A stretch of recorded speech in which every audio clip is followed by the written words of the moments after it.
今回は視点の使い方アドバイスといいますか、それをちょっとお伝えしてみたいと思います。で獲物を扱うには視点がどこにあるかということが重要になってきます。例えば巴の場合はそうですね、初期の頃私はこの辺が視点になってました。ですからこうなって動いていた、ここですね、ここを視点にしてましたので、ここが休んでるでこれを長く使わないといけないと、こういう動き、ここが止まってるんですね。その間こういう動き、それをこの辺りを視点にするようにスッとこう持っていくんですね。それでまたこちらに戻して入れていくというふうに今は変わりました。昔はねこうでした。はい。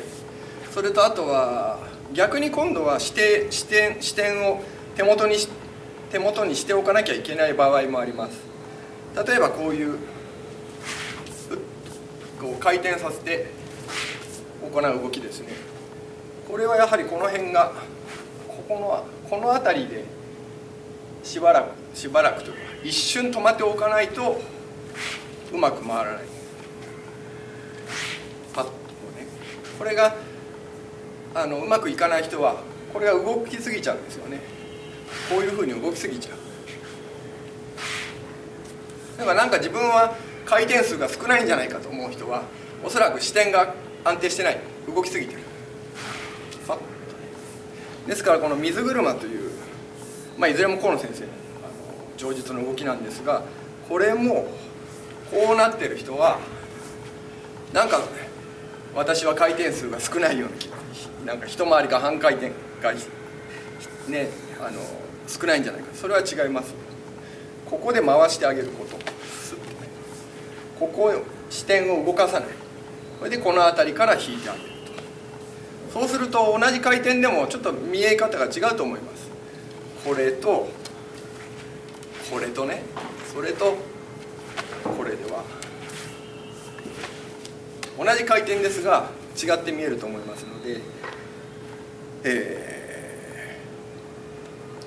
そうですね。あとは他にも例えば下段から相手の剣であったり杖であったりを払う場合ですね、この辺を視点にしすぎてしまいますとこういうふうになってしまいますからよくありません。ですからこれをこう下げるんですね。下げることで視点が上がってきます。上がってくると獲物の長さが短く使えますので、ここで扱うのかここで扱うのかで変わってきます。この辺ですよね。こうだから視点を上に上げていくにはその視点より手元側にある動きを大きくしていく必要があります。そうすると視点の位置っていうのは上がっていきますので、ここまで大きくは動かしませんけどね、これがこうなると良くないと、スッとこういうふうになっていきます。これもそうですね。こういうふうに足にパッと上げていくと。はい、そうですね。ですから剣術で連続切り返しという動きがあるんですが、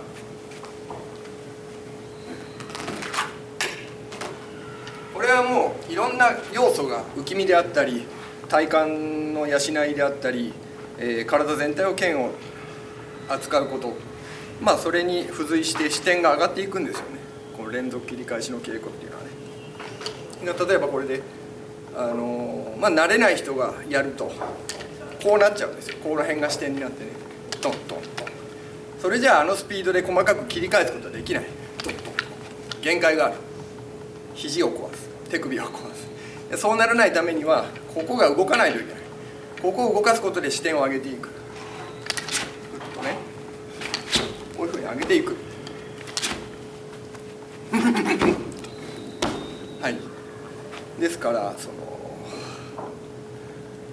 視点をどのように視点の置きどころをどこにするかということを考えながら今までやってきた稽古を再びもう一度